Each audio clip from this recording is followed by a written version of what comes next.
Sejam bem-vindos a mais um programa do Aprender e Estudar em Casa. Eu sou a professora Isolina Martins e estamos juntos na aula de Biologia do 12º ano.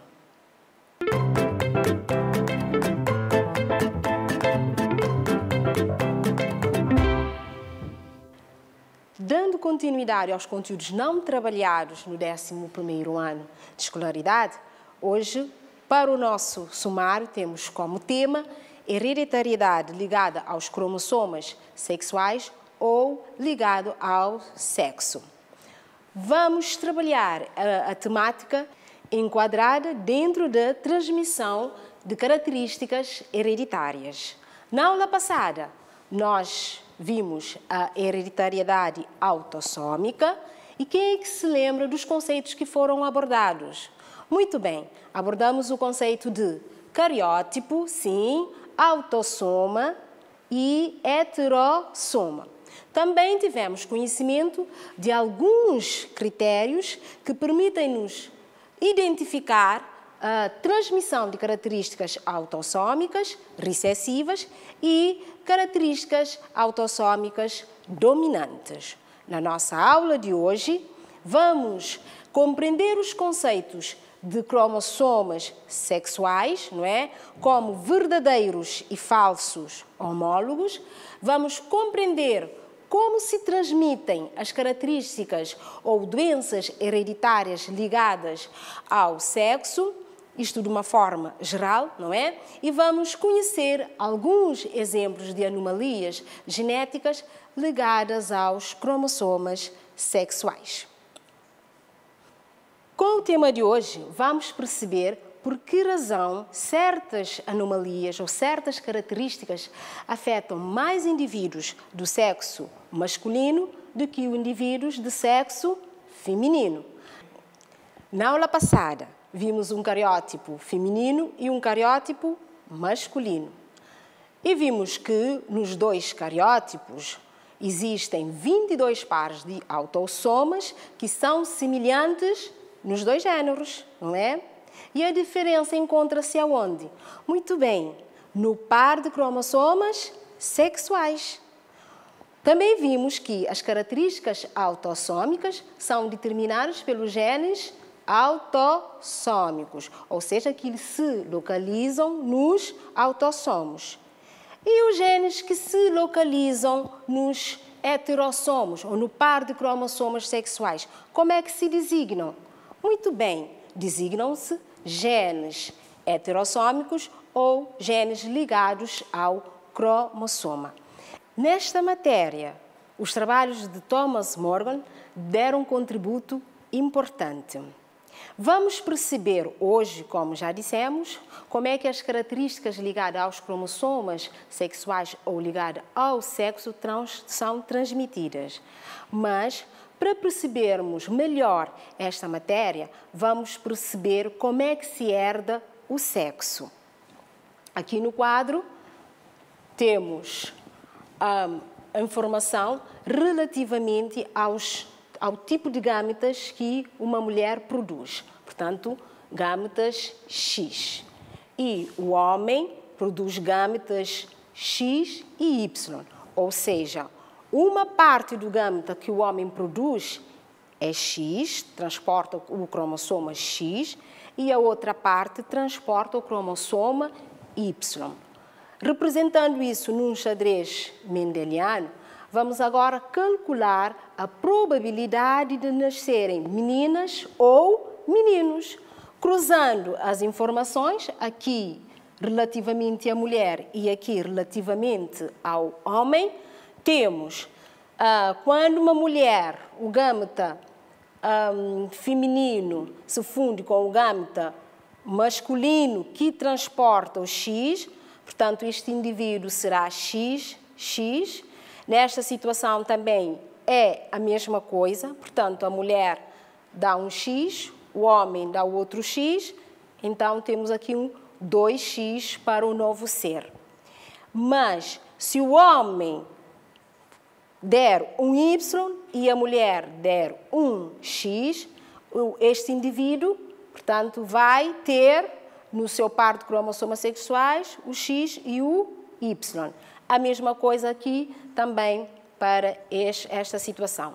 Sendo assim, como viram, não é? 50% dos indivíduos que podem nascer podem ser do sexo feminino, mas os restantes 50% podem ser do sexo masculino. Portanto, a probabilidade de nascerem meninas ou meninos é igual, 50-50. Vamos falar de um outro assunto também muito importante que vai facilitar a compreensão, não é, da transmissão de características heterossômicas, que é a característica do cromossoma X e a característica do cromossoma Y. Os dois cromossomas possuem entre si um baixíssimo grau de homologia, ok? São cromossomas diferentes, tanto a nível estrutural como a nível químico, não é? O cromossoma X é o cromossoma de maior dimensão e já foram identificados mais de 1000 genes. O cromossoma Y é um cromossoma de menor dimensão e pouco menos de uma centena de genes é que foram ainda identificados. De seguida, vamos analisar o par de cromossomas XX como verdadeiros homólogos e o par de cromossomas XY como falso homólogos. Por quê? Porque o cromossoma X, não é, possui vários genes correspondentes, não é? Enquanto que os cromossomas X e Y, embora se comportem como par de homólogos durante a meiose, não possuem genes correspondentes. Assim, os genes dos cromossomas X formam pares de alelos que funcionam como nos autossomos. Os alelos recessivos só se manifestam em casos de homozigotia. Enquanto que no par de cromossoma XY, o cromossoma Y não possui alelo correspondente e, por não possuir alelo correspondente, os genes localizados no cromossoma X manifestam-se, em regra geral, quer sejam recessivos, quer sejam dominantes. É por esta razão que certas anomalias ou certas características afetam mais indivíduos do sexo masculino do que indivíduos do sexo feminino. De seguida, vamos, então, conhecer os critérios que permitem normalmente identificar um caso de transmissão de um alelo recessivo ligado ao cromossoma X. Portanto, normalmente expressa-se com uma frequência maior nos homens. As mulheres heterozigóticas não manifestam a característica, mas têm 50% de probabilidades de transmitirem anomalia à descendência. Admitindo que o progenitor dessa descendência é normal, as filhas serão sempre normais. Por quê? Porque recebem um croma X proveniente do pai e se o pai é normal, logo as filhas serão sempre normais. Enquanto que os filhos manifestam maior a doença com a mesma probabilidade da transmissão do gene. O pai que manifesta a característica transmite o alelo apenas às filhas, dado que o par de cromossoma sexual da mulher, ou que define o sexo num indivíduo, é constituído por 2X, não é? Uma mulher que manifesta a característica é descendente de um pai afetado e de uma mãe afetada ou portadora, dado que o alelo em questão é um alelo recessivo. Estão a acompanhar? Então, agora vamos analisar um exemplo de uma anomalia ligada aos cromossomas sexuais ou ligada ao sexo, que é o daltonismo. O daltonismo resulta de um alelo localizado no cromossoma X e resulta da expressão de alelos recessivos.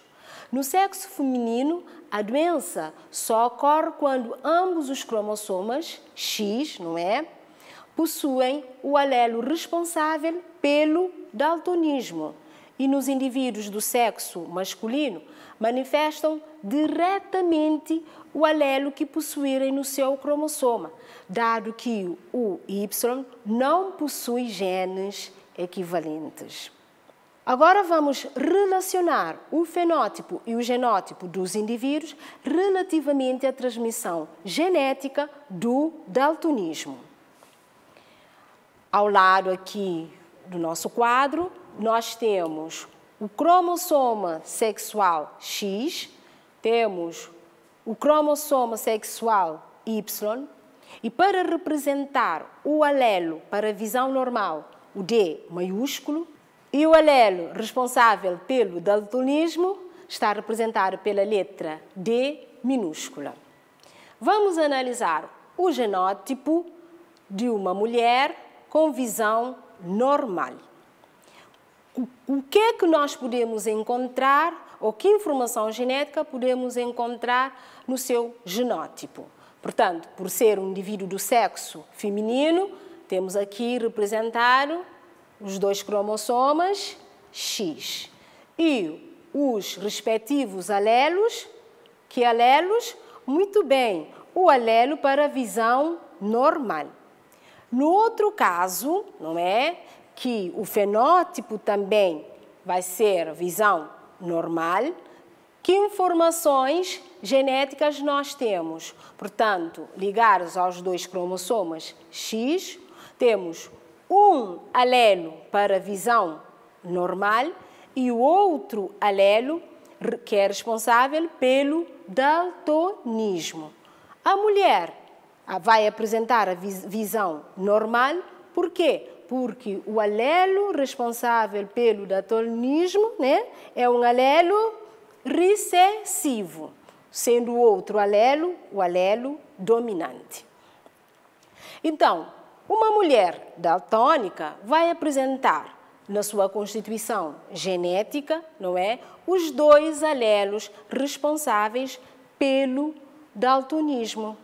Portanto, a mulher daltônica, não é, recebe os dois cromossomas X, cada um proveniente dos respectivos progenitores, né, com os alelos responsáveis pelo daltonismo, sendo alelos recessivos, fenotipicamente a mulher vai apresentar a anomalia.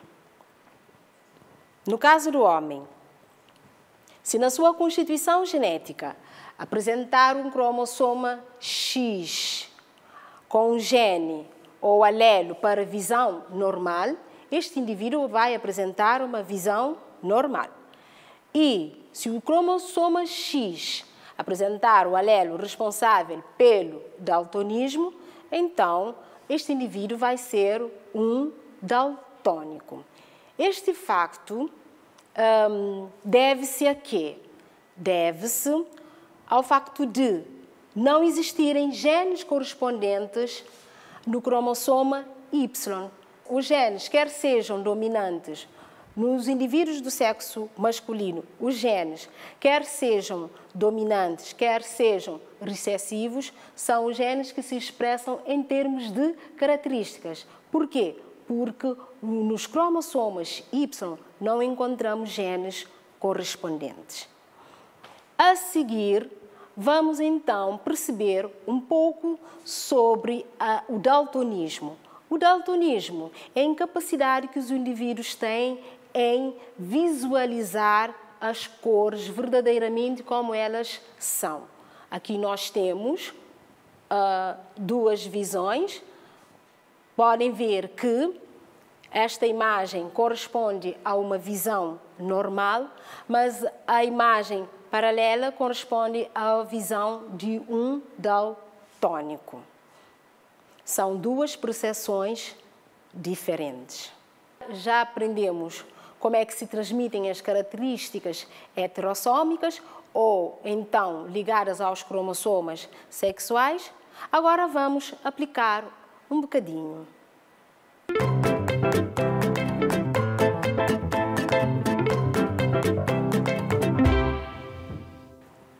Exercício 1.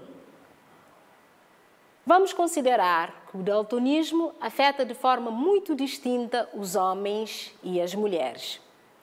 Estima-se que existem 10% de homens com daltonismo e apenas 0,3% de mulheres. A árvore genealógica seguinte representa a transmissão desta anomalia numa família ao longo de 3 gerações. Portanto, geração 1, geração 2 e a geração 3. Aqui ao lado, nós temos as simbologias que vai permitir-nos compreender e interpretar melhor a nossa árvore genealógica.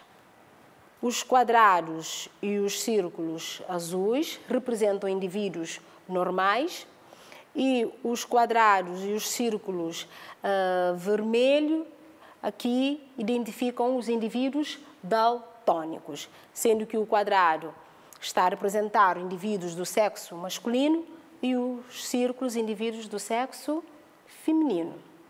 Então, observem com muita atenção.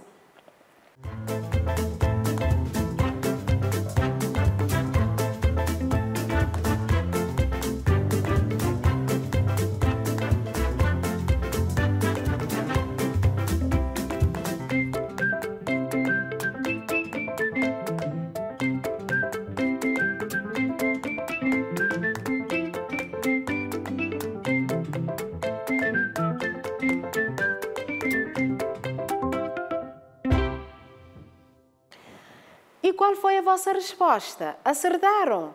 Claro que sim.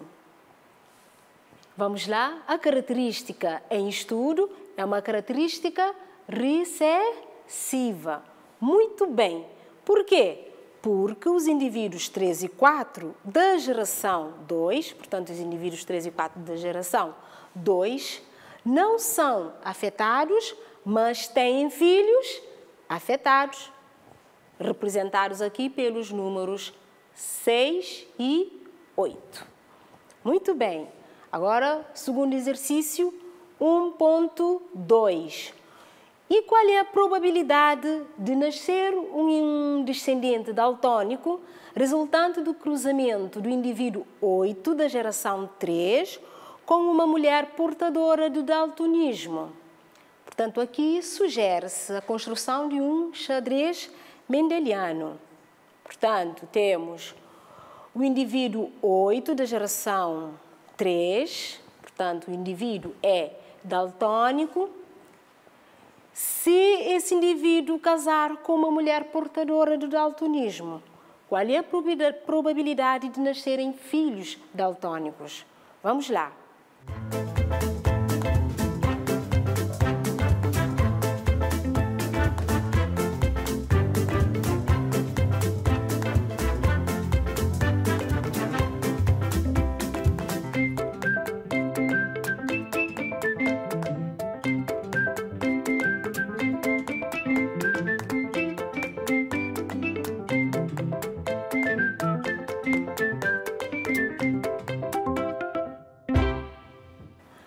Vamos ver a resposta para a nossa questão 1.2?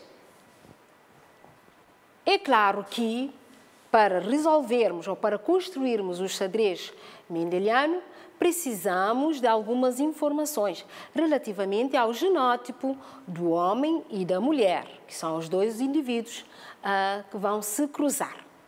Sendo assim, aqui o indivíduo 8 é um indivíduo portador ou é um indivíduo daltônico, portanto, é portador de um alelo responsável pelo daltonismo, D minúsculo, ok? Portanto, ligado ao cromossoma X, tem o alelo responsável pelo daltonismo.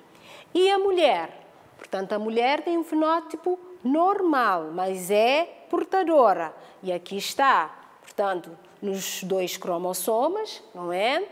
recebeu um com alelo responsável pelo daltonismo, contudo não é daltônica porque o alelo é recessivo. Muito bem.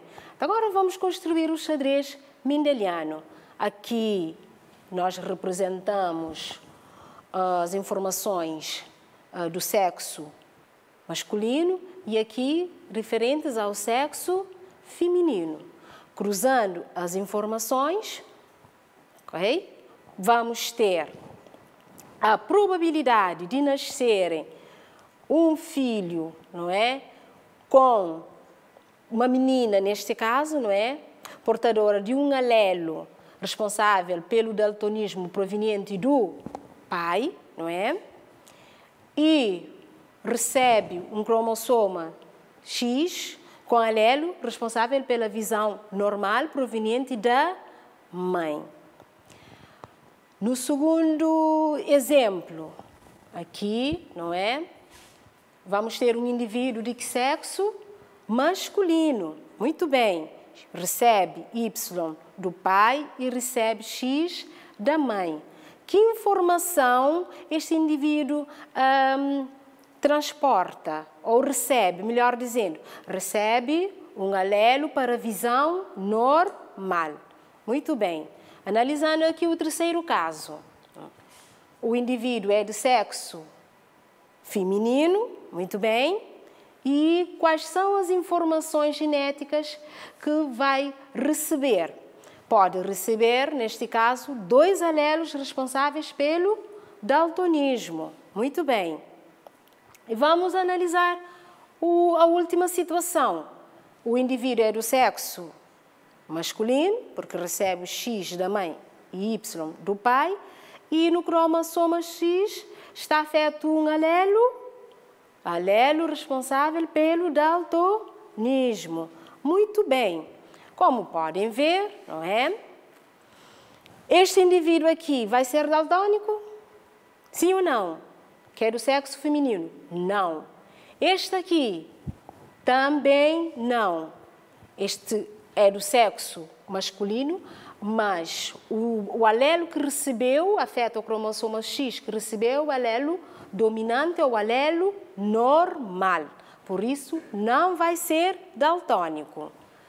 No outro exemplo aqui, ou no nosso terceiro exemplo, temos um indivíduo do sexo feminino daltônica.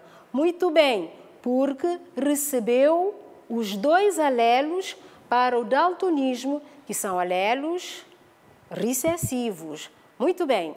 E no último caso, o indivíduo vai ser ou não daltônica? Daltônico neste caso, porque é um indivíduo do sexo masculino. Sim, vai ser daltônico, porque apresenta um cromossoma X que contém um gene responsável pelo daltonismo.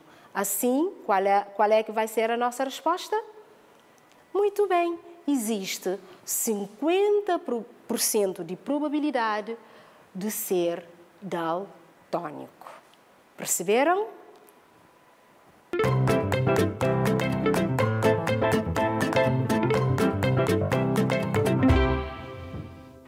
Depois de analisarmos o modo de transmissão de uma característica ligada ao sexo, vou deixar um TPC para fazerem em casa.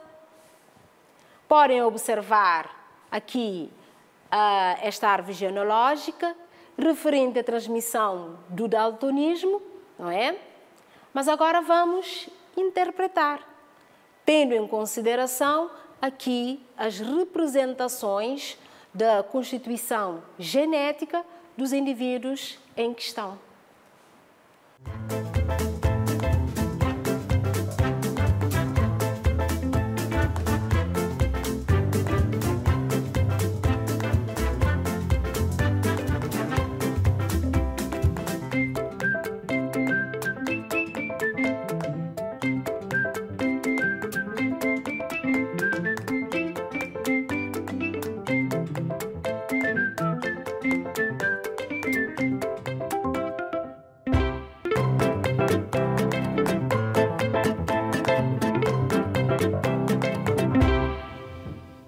Na aula de hoje, trabalhamos o tema hereditariedade ligada aos cromossomas sexuais ou ligados ao sexo. Muito bem. E tivemos conhecimento de alguns critérios de identificação, não é? De características hereditárias ligadas aos cromossomas sexuais.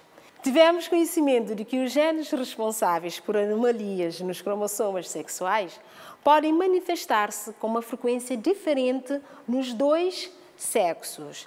Na aula de hoje, trabalhamos o daltonismo, mas existem outras características ou outras anomalias, como é o caso da hemofilia. Podem realizar uma pesquisa referente ao modo como se transmite esta anomalia. E foi assim a nossa aula de hoje. Foi um prazer ter estado convosco e até o próximo programa do Aprender a Estudar em Casa.